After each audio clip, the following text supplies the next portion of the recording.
Dear student, आज हम लोग अध्ययन करेंगे काइंड्स ऑफ पोजीशन।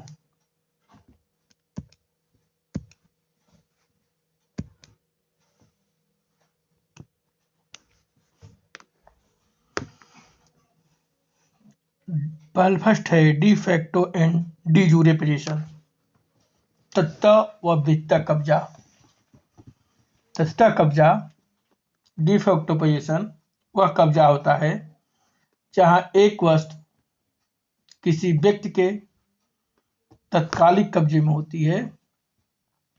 किसी व्यक्ति और वस्तु के बीच में जो संबंध होता है उसे तथ्यता कब्जा डी फैक्टो पोजीशन कहते हैं।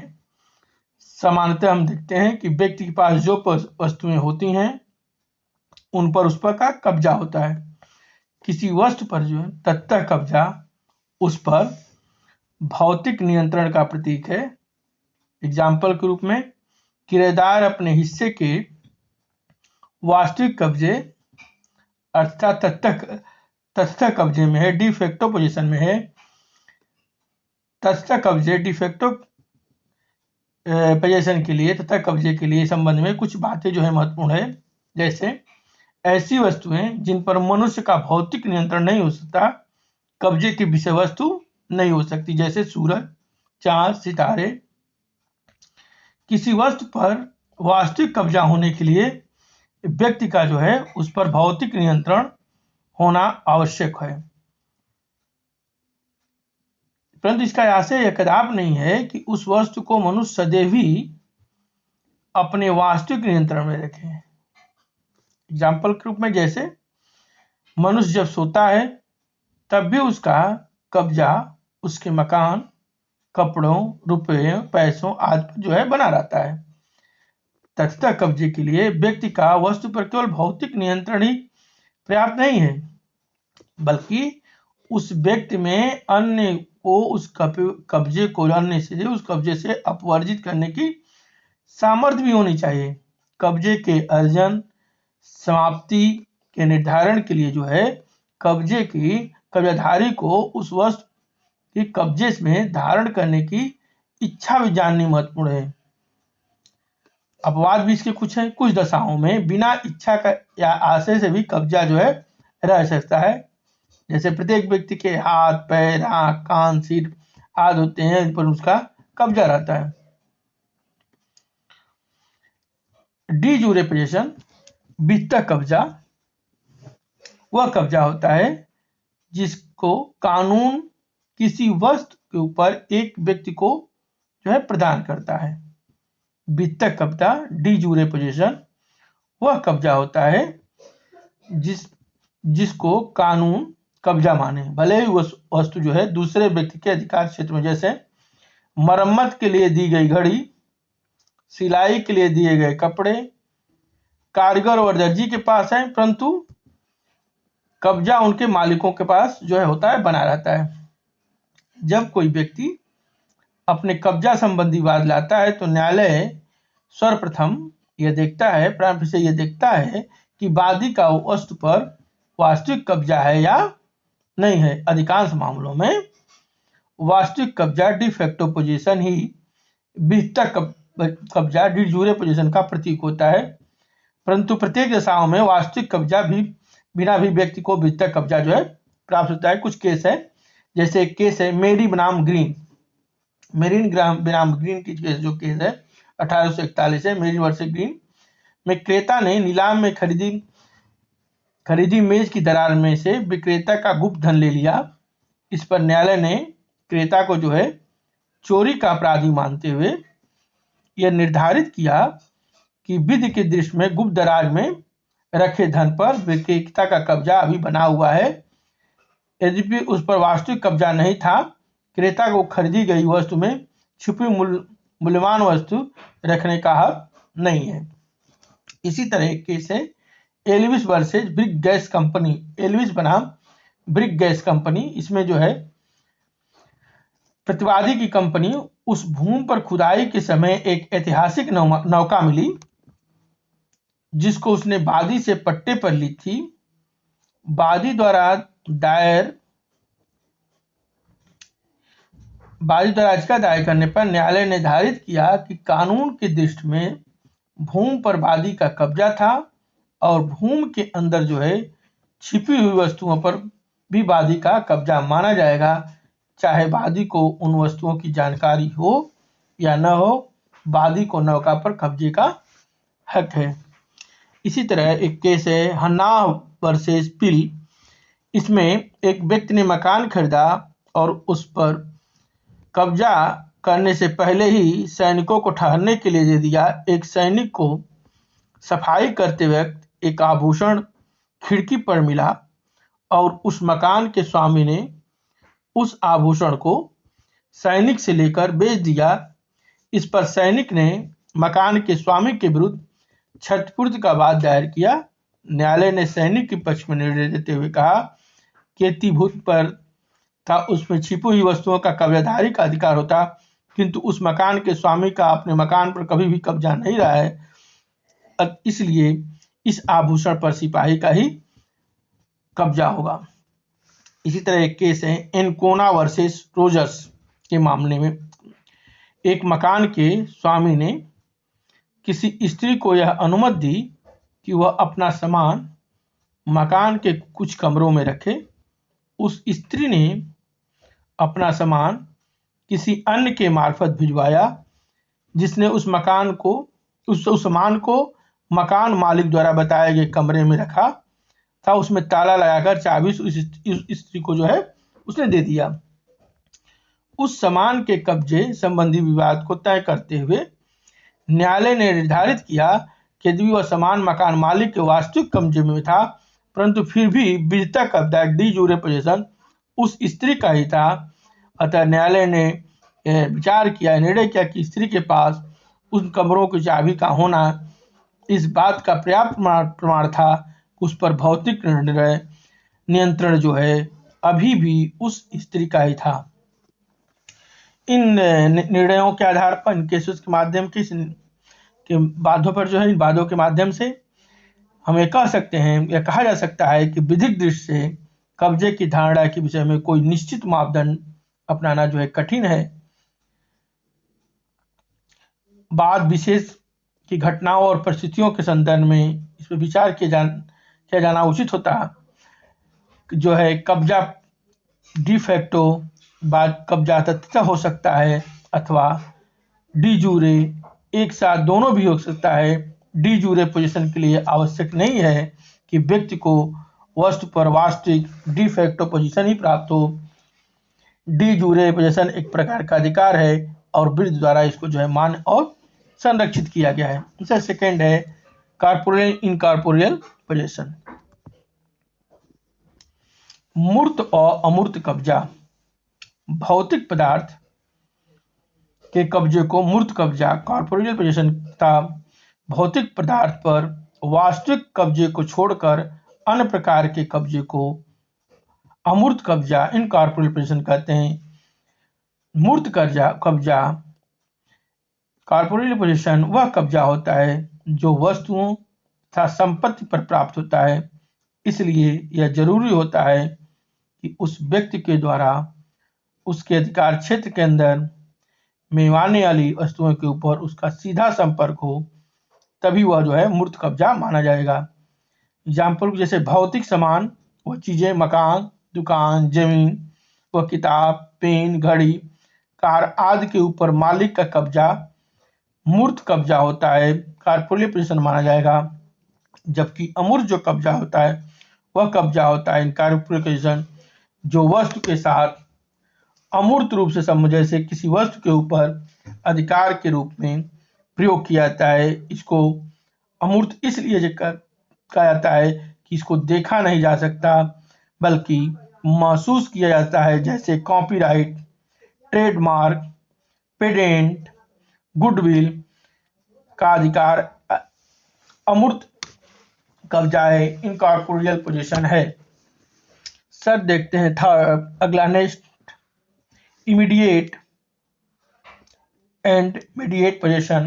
तत्कालिक व मध्यवर्ती कब्जा ऐसा कब्जा जो व्यक्ति स्वयं व्यक्तिगत रूप से सीधे अर्जित करता है, वह जो होता है इमीडिएट पोजेशन कहलाता है, जबकि ऐसा कब्जा जो किसी दूसरे व्यक्ति के माध्यम से प्राप्त होता है उसको मध्यवर्ती कब्जा या मीडिएट पोजेशन कहते हैं। तत्कालिक कब्जा इमीडिएट पोजेशन वह कब्जा होता है जो सीधे किसी वस्तु के ऊपर प्राप्त किया जाता है। जब सीधे कोई वस्तु किसी व्यक्ति के कब्जे में होती है तो इसको प्राप्त करने के लिए तीसरे आदमी, अर्थात हम ये कह सकते हैं किसी एजेंसी की जरूरत नहीं होती। जैसे दुकानदार से खरीदा गया कपड़ा, पेन, कुर्सी, घड़ी जो भी है, जो तत्काल हम दुकानदार से देकर तुरंत हम खरीद देते हैं। जबकि मीडिएट पोजीशन मध्यवर्ती कब्जा एक ऐसा कब्जा होता है जब एक वस्तु के ऊपर कब्जा उस समय तक हो जबकि दोनों पक्षों के बीच उस वस्तु के स्वामित्व या कब्जे से उत्पन्न विवाद हल न हो या सुलझ न जाए। जैसे ए तथा बी के बीच में एक घड़ी के कब्जे को लेकर झगड़ा है। दोनों यह तय करते हैं कि जब तक न्यायालय इस विवाद का हल न हो जाए तब तक वह घड़ी स के पास रहेगी। झगड़ा तय होने तक घड़ी का कब्जा जो सी के पास है वह मध्यवर्ती कब्जा कहलाएगा। इस प्रकार हम कह सकते हैं कि कब्जे में गिरवी में रखी गई संपत्ति, कब्जा बंधक रखी गई संपत्ति का कब्जा शामिल है।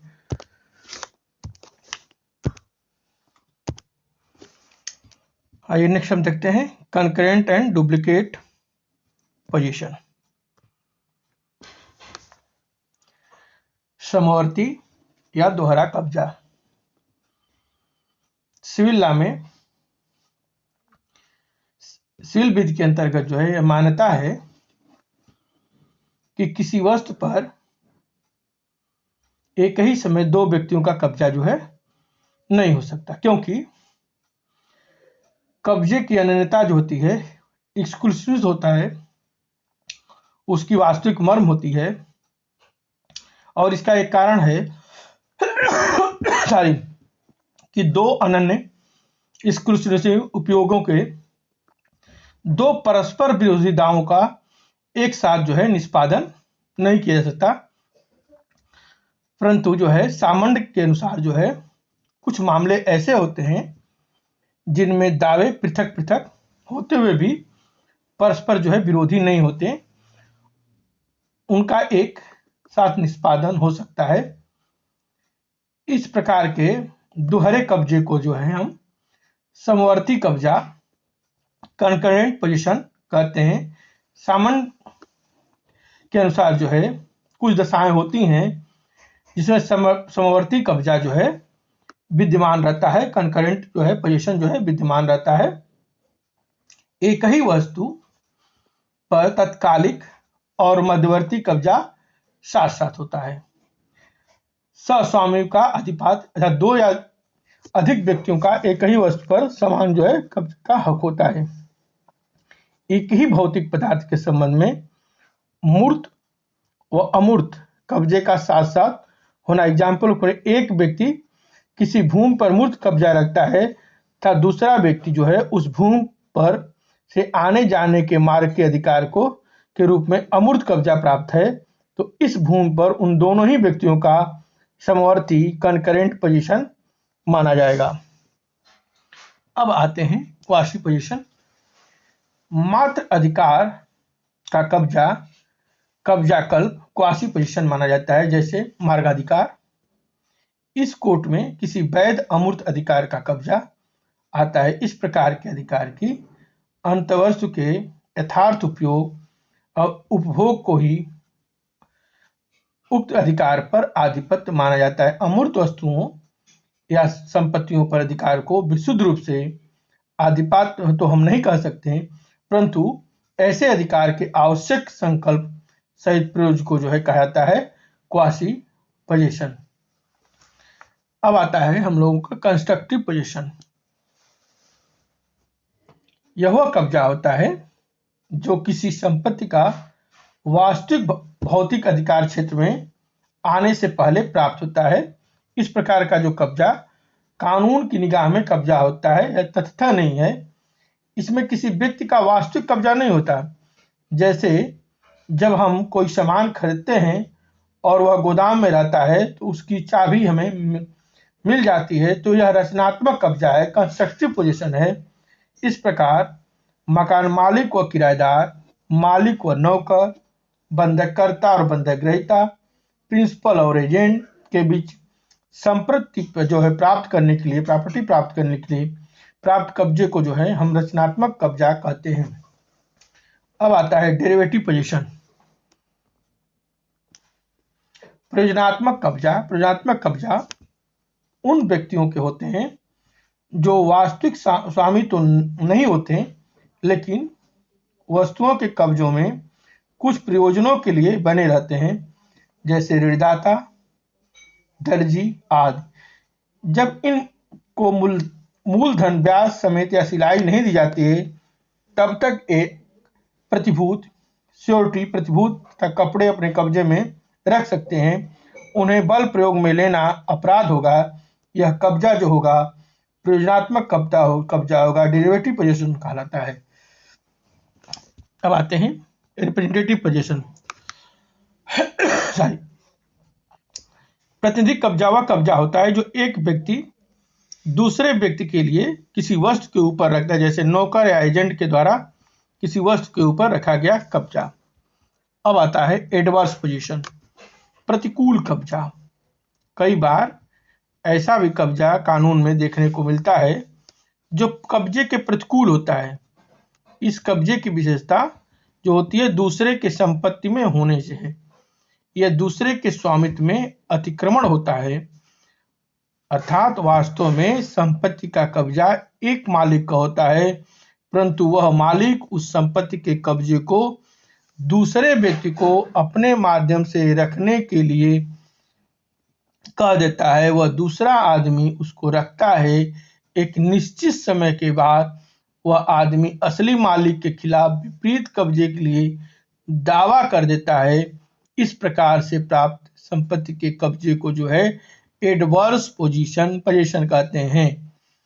इस पर केस है Sheshmani versus deputy commissioner director consideration. इस बाद में उच्चतम न्यायालय ने यह मत व्यक्त किया कि एडवर्स पोजीशन प्रतिकूल कब्जे के लिए केवल इतना मात्र साबित कर देना पर्याप्त नहीं होगा कि वह व्यक्ति भूमि पर कब्जा धारण किया हुआ है, अपितु उसे यह भी साबित करना होगा कि वह ऐसा कब्जा स्थिर रूप से निरंतर निर्बाध अनंत प्रकार से धारण किया हुआ है। इसी तरह केस है state of Haryana versus Mukesh Kumar. इस बाद में उच्चतम न्यायालय ने कहा कि प्रतिकूल कब्जा का सिद्धांत, एडवर्स पोजीशन का सिद्धांत प्राचीन है और एक अतिचारी ट्रेस पासर को एक व्यक्ति को दुष्कृत या दोषी है अथवा यहाँ तक कि कोई एक अपराध का दोषी है, उसको वैध टाइटल प्रदान करता है जिसमें भूमि को उसने 12 वर्षों तक अवैध रूप से कब्जे में किया हुआ है। किस प्रकार 12 वर्षों के अवैध कब्जे को एकाएक वैध टाइटल में बदल सकता है, यह तार्किक और नैतिक रूप से व्यवहार में डालने वाला है। यह प्राचीन विधि अनिवार्य रूप से न्यायपालिका से कहते हैं कि आप अपने अनुमोदन की मुहर उस आचरण पर लगा दें जो सामान्य नागरिक भर्त्सना योग्य पाता है। सिंबॉलिक पोजीशन, नाम मात्र का कब्जा। नाम मात्र के कब्जे से यहाँ तात्पर्य प्राय है ऐसे कब्जे से है कि संपत्ति को किसी दूसरे के पास रहती है लेकिन कागजों में कब्जा दिखा दिया जाता है, जैसे नीलामी के समय आवाज देकर या ढोल पीट कर दिया गया संपत्ति का कब्जा। अंतिम है जुडिशियल पोजीशन। यह वह कब्जा होता है जिसको न्यायालय किसी व्यक्ति को जो है प्रदान करते हैं। अब हम देखते हैं modes of education of position, कब्जा अर्जन करने के तरीके। कब्जा अर्जन के लिए कार्पस और एनिमस दोनों तत्वों का होना जो है जरूरी है, जो आपको पहले बताया हो सकता है। सामान्यतः 3 प्रकार से जो है अर्जित किया जाता है, by taking, by delivery, by operation of law. तो फर्स्ट हम देखते हैं बाय टेकिंग। जब कोई वस्तु पूर्ववर्ती कब्जाधारी प्रीवियस पोजेसर की सहमति के बिना प्राप्त की जाती है तो उस वस्तु के कब्जे को ग्रहण द्वारा बाय टेकिंग अर्जित किया कहा जाता है। आवश्यक नहीं है कि वस्तु को ग्रहण किया गया हो वह पहले किसी कब्जे में रही हो। सेकेंड है बाय डिलीवरी। जब कोई वस्तु पूर्ववर्ती कब्जाधारी प्रीवियस पोजेसर की सहमति और सहयोग से प्राप्त की जाती है तो उस वस्तु के कब्जे को परिधान बाय डिलीवरी अर्जित कहा जाता है। परिधान दो प्रकार का होता है, वास्तविक और आणविक, एक्चुअल और कंस्ट्रक्टिव। जो एक्चुअल डिलीवरी होती है वह दो प्रकार से की जाती है। एक तो जब कोई व्यक्ति अपनी कब्जाधीन किसी वस्तु को दूसरे के सपूत कर देता है तो दूसरा व्यक्ति उस वस्तु पर वास्तविक परिधान द्वारा कब्जा कर देगा। दूसरा वस्तु का तत्कालिक कब्जा जो अन्य व्यक्ति में अंतरित हो जाता है। किसी वस्तु पर मध्यवर्ती कब्जा पहले व्यक्ति का बना रहा। जैसे यदि कोई व्यक्ति अपनी पुस्तक कुछ समय के लिए अन्य को पढ़ने के लिए देता है तो ऐसा परिधान जो है इस प्रकार के वास्तविक परिधान की कोट में जो है माना जाएगा। आणविक परिधान कंस्ट्रक्टिव डिलीवरी में केवल कब्जे का अंतरण होता है, वास्तविक कब्जे का नहीं। सामान्य इसको तीन प्रकार से कहते हैं कि तीन प्रकार से ये हो सकता है। जो पहला है क्रेडिटो ब्रेवी मनु, ये होता है मध्यवर्ती कब्जे का समर्पण। इस प्रकार के इसका यह तात्पर्य होता है कि व्यक्ति अपना मध्यवर्ती कब्जा उस व्यक्ति को अंतरित कर देता है जिसका उस वस्तु पर तत्कालिक कब्जा पहले से ही विद्यमान है। एग्जाम्पल के रूप में यदि कोई व्यक्ति अपनी घड़ी को ठीक करने के लिए घड़ीसाज को देता है और बाद में उस घड़ीसाज को वह घड़ी बेच देता है तो ऐसी दशा में यह मध्यवर्ती कब्जे के समर्पण द्वारा किया गया आणविक परिधान माना जाएगा, क्योंकि घड़ी के स्वामी ने घड़ी मरम्मत के लिए दी गई थी और अपना मध्यवर्ती कब्जा घड़ीसाज के अंतर्गत कर दिया था जिसके पास घड़ी का तत्कालिक कब्जा था। सेकंड है इसमें जो सामान्य ने बताया है मध्यवर्ती कब्जे का अंतरण, यह ट्रेडिशियो ब्रेवी मेनू का ठीक उल्टा है। यह मध्यवर्ती कब्जा समर्पण है ट्रेडिशियो ब्रेवी मेनू का ठीक उल्टा, जिसमें मध्यवर्ती कब्जे का अंतरण होता है जबकि तत्कालिक कब्जे का अंतरण में रहता है। जैसे यदि किसी व्यक्ति ने गोदाम से कुछ बोरे अनाज खरीदा और गोदाम वाले ने बोरे के उस क्रेता को सुपुर्द कर दिया तथा वह इस बात पर राजी हो जाता है कि वह उन बोरों को विक्रेता की ओर से अपनी गोदाम में रखे रहेगा, यह उन बोरों से संबंधित मध्यवर्ती कब्जा तो विक्रय के बाद क्रेता के हाथ में आ गया, किंतु तत्कालिक कब्जा गोदाम वाले के पास ही जो है बना रहता है। एंटोनमेंट नव स्वामित्व, यह मध्यवर्ती कब्जे का अंतरण है जबकि तत्कालिक कब्जा जो है अंतरक और अंतरिक को छोड़कर किसी अन्य व्यक्ति में बना। जैसे यदि वह क्रेता गोदाम में रखे हुए अपने बोरे एक्स नामक किसी व्यक्ति को बेच देता है तो जैसे ही गोदाम वाला उन बोरों को पहले क्रेता के बजाय एक्स के लिए अपने गोदाम में रखने के लिए सहमत हो जाता है, वैसे ही माना जाएगा कि उस पहले क्रेता ने उस माल का आणविक परिधान एक्स को प्रभावी रूप से कर दिया है। लास्ट है बाय ऑपरेशन ऑफ लॉ, यदि विधि के प्रवर्तन द्वारा कोई वस्तु या संपत्ति एक व्यक्ति के नियंत्रण से हटकर दूसरे के हाथों में आ जाती है तो इसे विधि के प्रवर्तन द्वारा बाय ऑपरेशन ऑफ लॉ के द्वारा अर्जित किया कहा जाता है। जैसे किसी व्यक्ति की मृत्यु के उपरांत जब उसकी संपत्ति उसके उत्तराधिकारियों को अंतरित करी जाती है तो उन उत्तराधिकारियों का उस संपत्ति पर कब्जा विधि के प्रवर्तन द्वारा अर्जित माना जाता है।